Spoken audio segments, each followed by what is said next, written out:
Hello student, welcome to my YouTube channel excellent success group. तो student, आज हम discuss करेंगे क्लास 10 में मैथ एनसीईआरटी का चैप्टर नंबर 8 त्रिकोणमितीय का परिचय। तो इसका इंट्रोडक्शन डिस्कस करते हैं कि सबसे पहले ट्रिग्नोमेट्री यानी कि त्रिकोणमितीय है क्या। तो जो ये शब्द है ट्रिग्नोमेट्री, जिसको हिंदी में कहते हैं त्रिकोणमिति, ये 3 शब्दों से मिलकर बना है, जो कि ग्रीक वर्ड है। पहला है ट्राई, जिसका मतलब होता है 3। गॉन, गॉन का मतलब होता है भुजा। मेट्रन, जिसका मतलब होता है माप, यानी कि एक ऐसी फिगर जिसके अंदर 3 भुजाएं हों, उनके बनने वाले कोणों का मेजरमेंट करना, वही क्या कहलाता है, ट्रिग्नोमेट्री कहलाता है। वस्तुतः त्रिकोणमिति में एक त्रिभुज की भुजाओं और कोणों के बीच संबंधों का अध्ययन किया जाता है। यानी ट्रिग्नोमेट्री जो वर्ड है, इसके अंदर बेसिकली आपके पास कोई ना कोई ट्रायंगल होगा, और ट्रायंगल केवल राइट एंगल ही होगा, समकोण ही होगा, इसमें 3 भुजाएं होंगी। इसमें बनने वाले कोण, या तो कोण यहाँ पे होगा या फिर कोण यहाँ पे होगा। ये तो 90 डिग्री का हो गई होगा।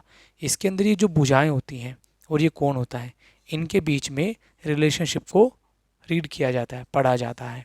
ठीक। त्रिकोणमिति का परिचय। यह गणित की वह शाखा है जो कि समकोण त्रिभुजों के अध्ययन से संबंधित अध्याय से संबंधित है। त्रिकोणमिति मुख्यतः समकोण त्रिभुज की भुजाओं तथा कोणों के मध्य सहसंबंध के अध्ययन से संबंधित है। इसका कहने का मतलब, जो कि मैंने अभी आपको बताया, एक समकोण त्रिभुज के अंदर उसके अंदर बनने वाले कोण, यानी कि ये वाला कोण है, इसको जैसे कि मैंने थीटा मान लिया। समकोण त्रिभुज के सम्मुख भुजा जो होती है उसे कहते हैं हम कर्ण, इंग्लिश में कहते हैं हाइपोटेन्यूज। और कोण के सम्मुख भुजा जो होती है उसे हम कहते हैं लंब, यानी कि परपेंडिकुलर। और बची एक आखिरी भुजा, वो होती है हमारा आधार। तो ये जो तीनों भुजाएं हैं और कोण हैं, इनके बीच में जो हम स्टडी करते हैं एंगल मेजरमेंट की या साइड को फाइंड करने की, इसी चीज़ को ही हम क्या कहते हैं, त्रिकोणमिति का परिचय। इन सभी टॉपिक के बारे में इसके अंदर पढ़ा जाता है।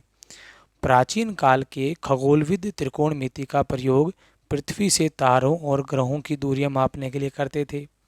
आज भी इसका उपयोग इंजीनियर और भौतिक विज्ञान में किया जाता है। अब जैसे कि ये त्रिभुज बना हुआ है, ठीक है, अब जैसे कि ये त्रिभुज बना हुआ है, उसी प्रकार हमारे जो प्राचीन खगोलविद थे, प्राचीन काल में जो लोग थे खगोलविद, वो क्या करते थे, जैसे कि ये अर्थ है, अर्थ का सरफेस, और मून हो गए, स्टार हो गए, अलग अलग हो गए। यहाँ से अर्थ के इनके बीच की दूरी को, इनके बनने वाले कोण और इनकी दूरी इस तरीके से स्थापित करके ज्ञात करते थे कि ये यहाँ पृथ्वी से कितनी दूरी पर स्थित है। अब यहीं पर एक पाइथागोरस था, जिन्होंने एक प्रमेय दी थी, जिन्होंने बताया था कि अगर कोई समकोण है, समकोण के सम्मुख भुजा जो है उसे कहते हैं कर्ण। कर्ण जो होगा वो बाकी की दोनों भुजाओं के स्क्वायर के सम के बराबर होगा। अब ये तो कर्ण हो गया, यानी कि AC, ये AB हमारा आधार हो गया और BC हमारा लंब हो गया। इन दोनों का स्क्वायर का सम कर्ण के स्क्वायर के बराबर होता है। इसका इस्तेमाल इस चैप्टर में बहुत ज़्यादा होगा, क्योंकि इसके अंदर हमें 3 भुजाएं होंगी, और 3 में से हमेशा हमें क्वेश्चन के अंदर मोस्टली 2 ही मिलेंगी। तीसरी भुजा को हम इस फॉर्मूले की सहायता से ज्ञात करेंगे। इस प्रमेय की सहायता से यदि हमें 2 भुजाओं की माप ज्ञात हो तो तीसरी भुजा की माप ज्ञात कर सकते हैं। 2 दे दी, तीसरी को हम इजीली फाइंड कर सकते हैं। ये पाइथागोरस थ्योरम में बताया गया, प्रमेय में बताया गया है। अब मैंने यहाँ पे समकोण त्रिभुज लिया है, जिसमें बी पे क्या है, समकोण त्रिभुज बना हुआ है। अब हमें जो एंगल होगा उसका रिलेशनशिप इनकी बाकी की तीनों भुजाओं के साथ बिठाना होगा। अगर कोण हमारा यहाँ पे है, ठीक है, और 90 डिग्री का कोण यहाँ पर है, 90 डिग्री के सामने वाली भुजा हमेशा कर्ण रहती है, इसमें भी 90 डिग्री के सामने वाली भुजा कर्ण ही रहेगी, जो कि मैंने यहाँ पे भी लिख भी दिया है। जिस भुजा पर हमारा कोण बना होगा, जैसे कि कर्ण और यहाँ पर इन दोनों के बीच में कोण बना हुआ हमारा, तो इसके सामने वाली भुजा हमेशा लंब रहेगी। अगर हमारा कोण यहाँ पे बना हुआ है तो इसके सामने वाली भुजा कौन है, ये, तो हमारा लंब इसके सामने वाला होगा। कर्ण अपनी जगह फिक्स ही रहता है, तो बचा कौन, आधार। तो इस सिचुएशन में आधार यहाँ पे होगा, और इस सिचुएशन में कोण यहाँ पर है, तो ये लंब हुआ, बचा कौन, आधार। ठीक है, कोण के हिसाब से लंब और आधार अपनी जगह पे बदलते रहेंगे। यहाँ पर भी मैंने लिख दिया है, एंगल या फिर कोण की सम्मुख भुजा हमेशा लंब होती है। क्लियर। अब बात करते हैं त्रिकोणमितीय अनुपात के बारे में। अब ये जो रिलेशनशिप है कोणों का और भुजाओं का, इसको हम डिफाइन करते हैं त्रिकोणमितीय अनुपातों के द्वारा। समकोण त्रिभुज की भुजाओं के कुछ अनुपातों का उसके न्यून कोणों से सापेक्ष अध्ययन को त्रिकोणमितीय अनुपात कहते हैं। यानी कि जो ये न्यून कोण बना हुआ है यहाँ पर और यहाँ पर, और इनकी भुजाओं है, ठीक है, इनके बीच का जो अनुपात होता है भुजाओं और कुछ अनुपातों का उसके न्यून कोणों को सापेक्ष अध्ययन, यानी उनके बारे में स्टडी करने को ही त्रिकोणमितीय अनुपात कहते हैं। अब जो त्रिकोणमितीय अनुपात के कुछ फंक्शन हैं वो कुछ इस तरीके से हैं। पहला साइन, दूसरा कोसाइन, तीसरा टेंजेंट, चौथा कोसेकेंट, पांचवा सेकेंट, छठा कोटेंजेंट। इस तरीके से होते हैं, लेकिन ये इनको हम इस तरीके से इस्तेमाल नहीं करते, इनकी शॉर्ट फॉर्म इस्तेमाल की जाती है।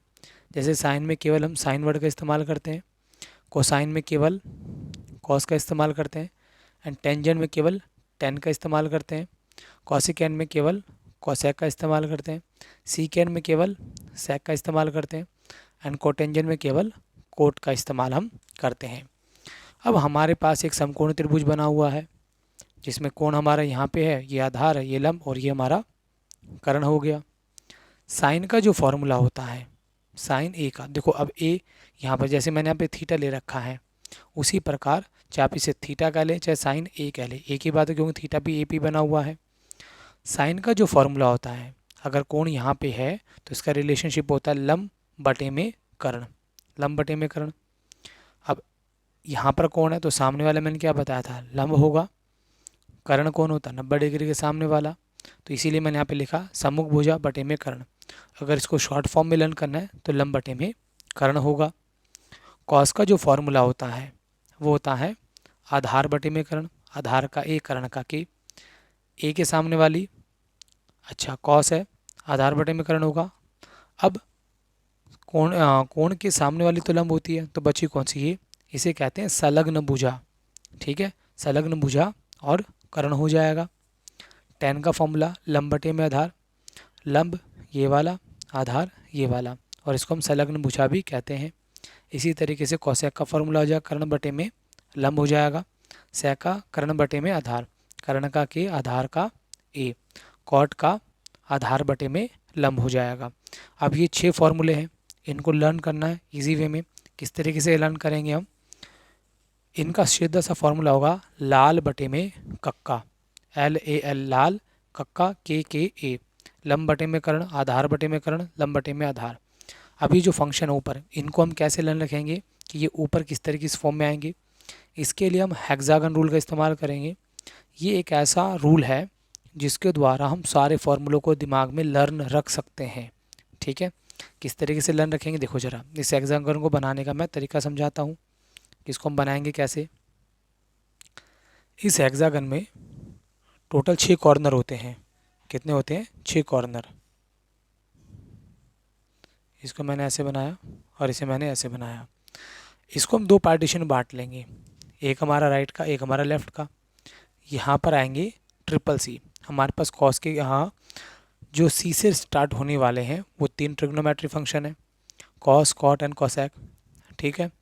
अब इनको रखेंगे कैसे हम, जैसे कि कॉस, कॉट और कोसेक, कॉस, कॉट और कोसेक, इन तीनों में से जो सबसे बड़ा है वो कौन है, कोसेक है, ठीक है। तो कोसेक को तो रखेंगे नीचे हम, इसकी एक जगह डिसाइड कर दी। अब कोसेक के अंदर ये हमारा क्या आ रहा है, सेक, तो जस्ट इसके सामने लिख देना हमें सेक, 2 की जगह डिसाइड हो गई। अब इन दोनों में ऊपर कौन आएगा नीचे कौन आएगा ये डिसाइड करना है। तो इसके लास्ट में देखो ऐसा है, यहाँ पे कौन है, टी है, तो याद कैसे रखोगे, एस टी, तो एस वाला तो रहेगा ऊपर और टी वाला रहेगा नीचे, ठीक है। 3 4 वैल्यू भरेगी। इसके लास्ट में कौन आ रहा है, टी, तो टी से स्टार्ट होता है 10, तो यहाँ पे लिख दिया 10। बचा कौन हमारा, साइन, तो इसको लिख दिया हमने यहाँ पे। इस तरीके से ट्रिग्नोमेट्री टेबल को भर लोगे।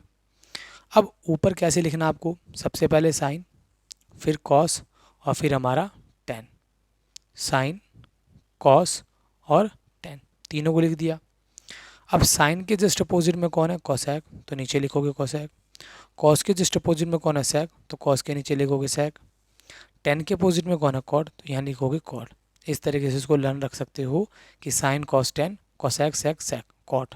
ठीक है, साइन का फॉर्मूला लंब बटे में कर्ण, कोसेक का फॉर्मूला कर्ण बटे में लंब, कॉस का फॉर्मूला आधार बटे में कर्ण, सेक का फॉर्मूला कर्ण बटे में आधार, टेन का फॉर्मूला लंब बटे में आधार, कॉट का फॉर्मूला आधार बटे में लंब।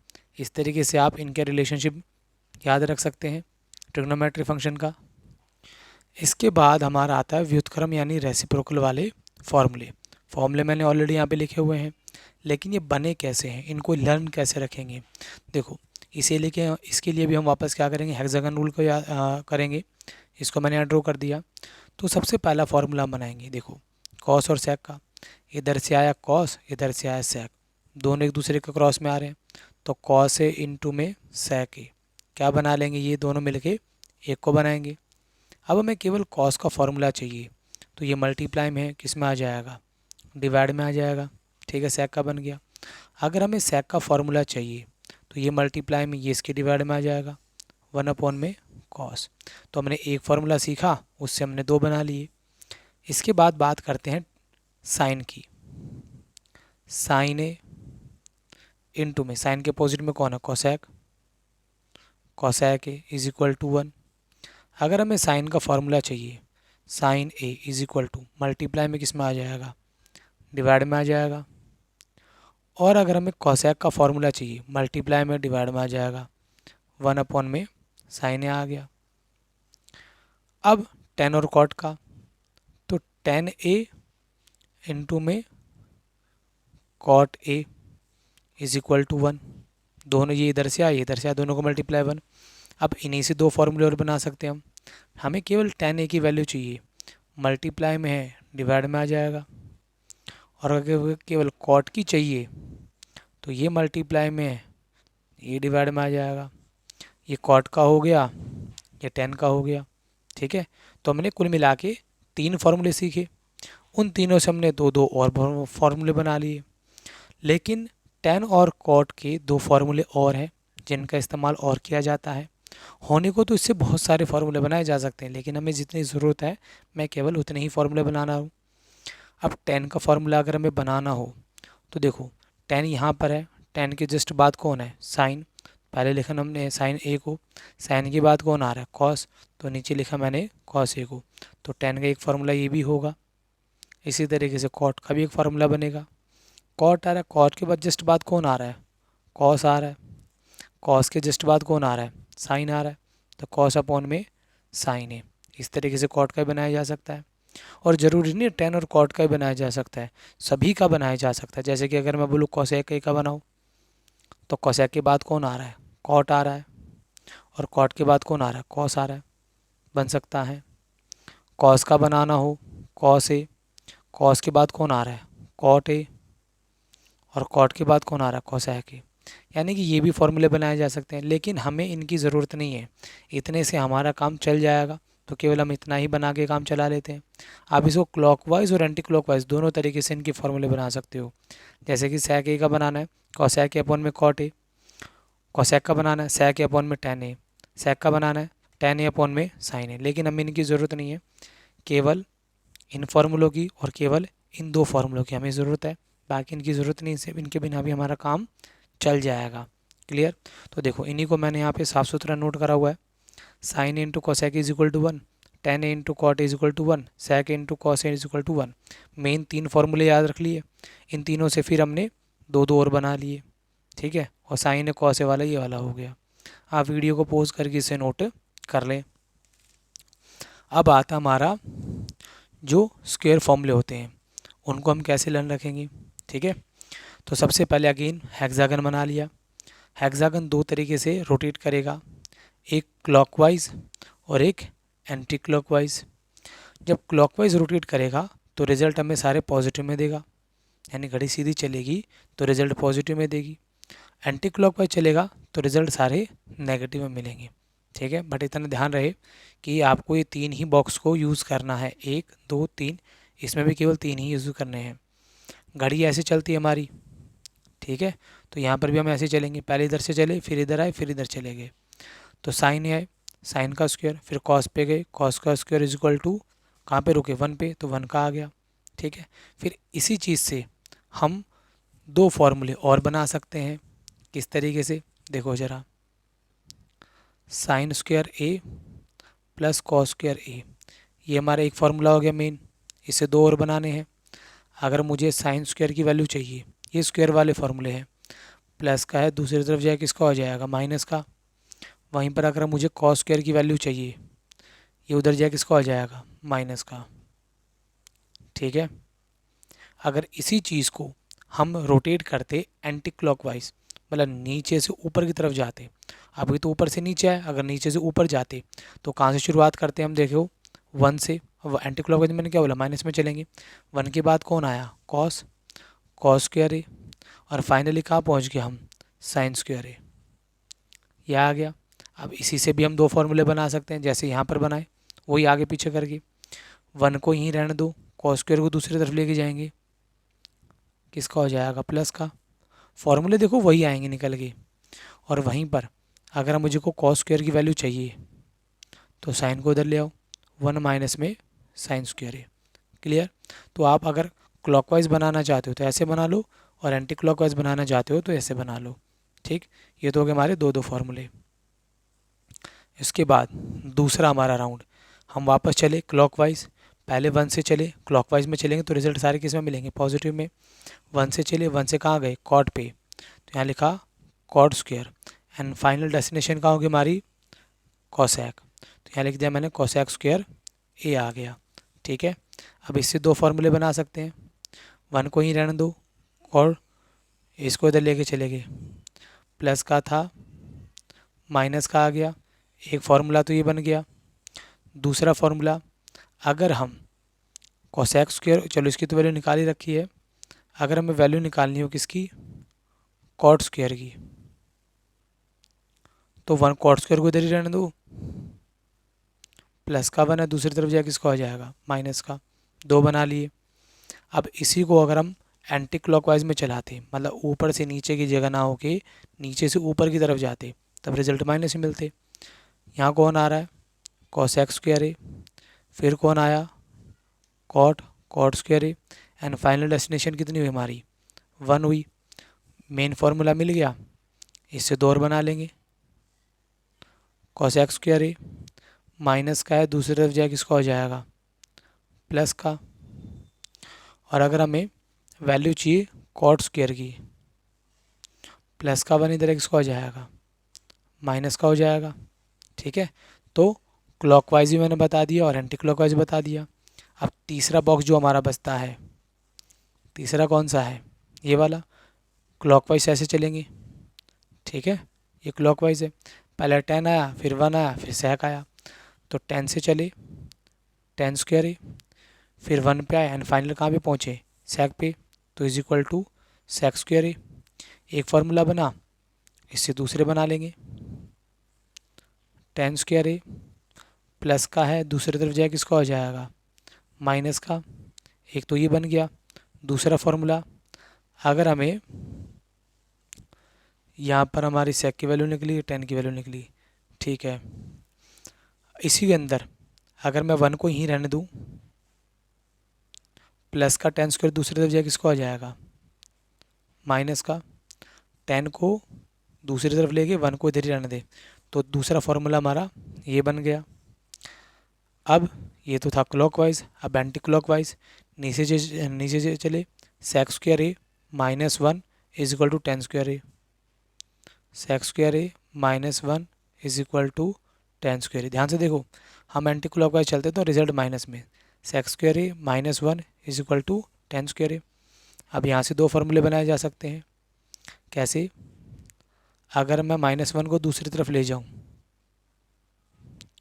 तो ये 10 स्क्वायर ए प्लस 1 ये बन जाएगा। और अगर मैं यहाँ पर हाँ 10 स्क्वायर को इस तरफ ले आऊँ, sec square A minus 10 square A is equal to 1 ये बन जाएगा। तो देखो फॉर्मूले वही बनने हैं, इधर भी वही बनेंगे, इधर भी वही बनेंगे, बस बनाने के तरीके अलग अलग हैं। ठीक है, तो ये फॉर्मूले मैंने यहाँ पे नोट कर रखे हैं, आप इन फॉर्मूलों को यहाँ से नोट कर लें, ये साफ सुथरे नोट करे हुए हैं। अब ये तो था एक तरीका, क्लॉकवाइज एंड एंटी क्लॉकवाइज। अब इनको एक तरीके से और याद रखा जा सकता है, वो भी मैं आपको बता दूं। जैसे कि इसी चीज़ को हम दोबारा से पढ़ते हैं, ठीक है। इन्हीं फॉर्मूलों को हमें केवल 3 फॉर्मूले लर्न रखने हैं, 1, 2 और 3। अगर हमने 3 लर्न कर लिए तो बाकी फॉर्मूले अपने आप बन जाएंगे। इससे भी आप याद रख सकते हो, और जो मैं बता रहा हूँ उससे भी याद रख सकते हो, ठीक है। तो साइन और कॉस ये दोनों हमेशा साथ ही रहते हैं। तो sine square A plus cos square A is equal to 1, एक तो ये बन गया, ठीक है। Sine square A plus cos square is equal to 1, इसमें देख के याद रख लेंगे। दूसरा फॉर्मूला होता है हमारा S T, S minus T is equal to 1। अब एस से स्टार्ट होगा हमारा सेक स्क्वायर ए, और टी से स्टार्ट होगा हमारा टेन स्क्वायर ए, किसके बराबर होगा, 1 के। जैसे अल्फ़ाबेट होते हैं ना हमारे इंग्लिश में, A B C D P Q R S T, तो एस टी से याद रख लिया। तीसरा फॉर्मूला आप लर्न रखोगे double C is equal to 1, double C is equal to 1। Total मिला के 3 सी वाले हमारे पास 3 फंक्शन होते हैं, एक कॉस होता है, कॉट होता है और कोसेक होता है। तो बचे कौन, कॉट और कोसेक। दोनों में से बड़ा कौन दिख रहा है, कोसेक, तो कोसेक को रखोगे आगे और कॉट को रखोगे पीछे, और इस तरीके से तीसरा फॉर्मूला रेडी हो जाएगा। अगर हमने ये 3 लर्न कर लिए तो बाकी की इन्हीं से तोड़ मरोड़ के बना सकते हैं। कैसे, वही पहले की तरह, साइन स्क्वायर ए दूसरी तरफ जाएगा, किसको आ जाएगा, माइनस का। दूसरा, अगर हमें कॉस स्क्वायर ए की वैल्यू चाहिए, प्लस का है, दूसरी तरफ जाएगा, किसको आ जाएगा, माइनस का। इससे 2 बना लिए। अगेन इससे भी 2 बनाए जा सकते हैं। सेक स्क्वायर ए माइनस का है, उधर जाए किसको आ जाएगा, प्लस का।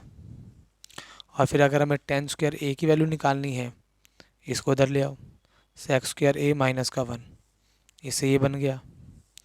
यहाँ पर कोसेक स्क्वायर ए माइनस का, उधर जाए किसको आ जाएगा, प्लस का। और अगर हमें कॉट की वैल्यू चाहिए, इसको उधर ले आओ, ठीक है। तो कुल मिला के हमने 3 याद करे, 3 से 2, 2, 2 और बना लिए। तो या तो आप इस तरीके से याद रख लो या इस तरीके से याद रख लो, sine square plus cos square is equal to 1।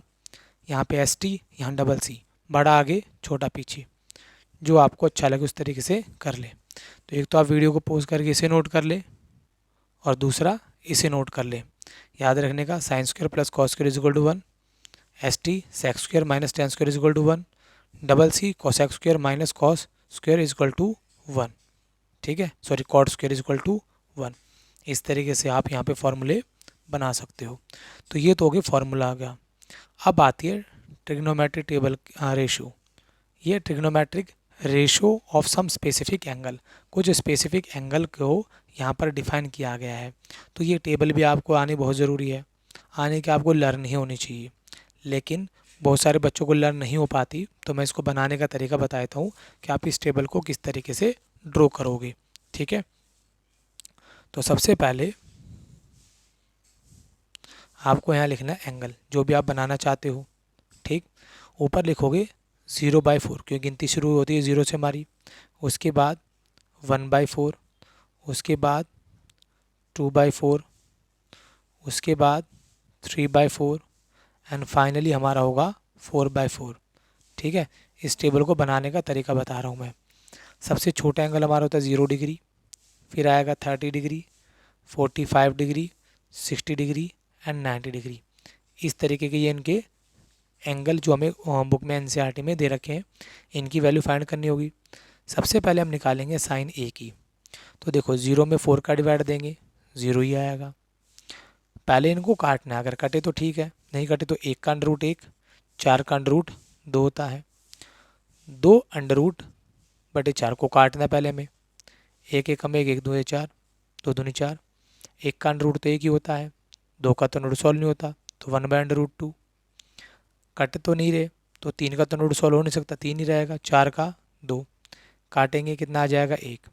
हमारा साइन की वैल्यू जो है यहाँ पे बिल्कुल रेडी हो जाएगी। साइन के बाद आता हमारा कॉस। अब हम निकालेंगे कॉस की वैल्यू। साइन और कॉस में कॉम्प्लीमेंट्री रिलेशन होता है, यानी दोनों के एंगल का सम 1 रहेगा। तो जो यहाँ पर 1 होगा ये यहाँ आ जाएगा, ये वाला यहाँ, ये वाला यहाँ, और ये वाली वैल्यू यहाँ, और ये वाली वैल्यू यहाँ। ये आ गया हमारे कॉस। तो साइन और कॉस दोनों की वैल्यू रेडी होगी। इसके बाद आता हमारा, हम बनाएंगे कोसेक का। बनाने को तो किसी का बना लो, बट जो आपको सूटेबल और ज़्यादा आसान रहे उसको बनाएंगे हम। अब हमने कोसेक का जो फॉर्मूला पढ़ा है वो पढ़ा 1 में साइन है, यानी जो भी साइन की वैल्यू उसको जस्ट उल्टा कर दो। नीचे कुछ नहीं है इसके, वन मान ली, सॉरी नीचे कुछ नहीं इसके, वन मान लिया। तो अब इसका साइन को हमें क्या करना है, जस्ट उल्टा, क्योंकि जो कोसेक है साइन का जस्ट रेसिप्रोकल है। तो 0/1 को 1/0 करेंगे, जिसके नीचे 0 आ जाता है उसकी वैल्यू नॉट डिफाइंड में चली जाती है, क्योंकि नीचे 0 आ जाए तो उसको डिफाइन नहीं किया जा सकता। 1/2 का उल्टा 2/1, इसका √2/1, इसका उल्टा 2/√3। 1 का उल्टा तो 1 ही होगा। कोसेक आ गया। कोसेक के बाद निकलता हमारा सेक। कोसेक में क्या लिखा हुआ है, सेक है। जस्ट कोसेक का उल्टा, यहाँ 1, 2/√3, √2, 2, और यहाँ पे आ जाएगा नॉट डिफाइन। सेक आ गया।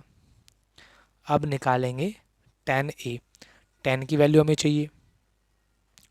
tan का मैंने आपको फॉर्मूला बताया, साइन a अपॉन में कॉस है, ये होता है। यानी साइन की वैल्यू ऊपर और कॉस की वैल्यू नीचे, तो साइन और कॉस ये रहा, ठीक है। तो 0 में अगर 1 का डिवाइड देंगे तो 0 ही आएगा। ऊपर ये और नीचे ये, 2 से 2 कट गया। ऊपर कौन बचा, 1, नीचे कौन बचा, √3। ऊपर 1, नीचे √2, नीचे √2, इससे ये कट गया। ऊपर 1 बचा, नीचे 1 बचा, 1 में 1 का डिवाइड देंगे 1, 2 से 2 कट गया। ऊपर कौन है, √3, नीचे कौन बचा 1, 1 लगाना तो लगाओ, ना भी लगाओ तो फ़र्क नहीं पड़ता।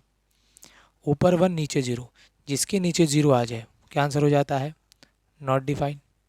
tan निकल गया। tan के जस्ट बाद हम निकालेंगे cot a। cot tan का उल्टा, नॉट डिफाइन, √3, 1, 1/√3 एंड 0। ये हमारा क्या आ गया, cot। ये हमारे ट्रिग्नोमेट्री रेशो की टेबल यहाँ बन के रेडी होती है, ठीक है। अब ये टेबल जैसे जैसे बनी है उसी को मैंने यहाँ पे नोट डाउन किया हुआ है। एरी टेबल, साइन की वैल्यू जैसे हमने निकाली वो मैंने यहाँ लिख दी। फिर साइन के बाद में कॉस उसका जस्ट उल्टा हो गया, कोसेक की निकाली। कोसेक की कैसे निकाली, जस्ट साइन का रेसिप्रोकल, तो नीचे यहाँ 0 था, उल्टा कर दिया, 1/0 नॉट डिफाइंड हो गया। कोसेक 30 की वैल्यू चाहिए, 1/2 का उल्टा 2/1, इसका उल्टा ये आ गया, इसका उल्टा 1 का 1। सेक जैसे इसका उल्टा हो गया। tan की वैल्यू को कैसे फाइंड किया, देखो मैंने यहाँ पे बाकायदा सॉल्व करके दिखाया, जैसे उसमें मैंने दिखाया, ठीक है। इस तरीके से काट के हम इसकी वैल्यू को फाइंड कर लेंगे। यह आ गया।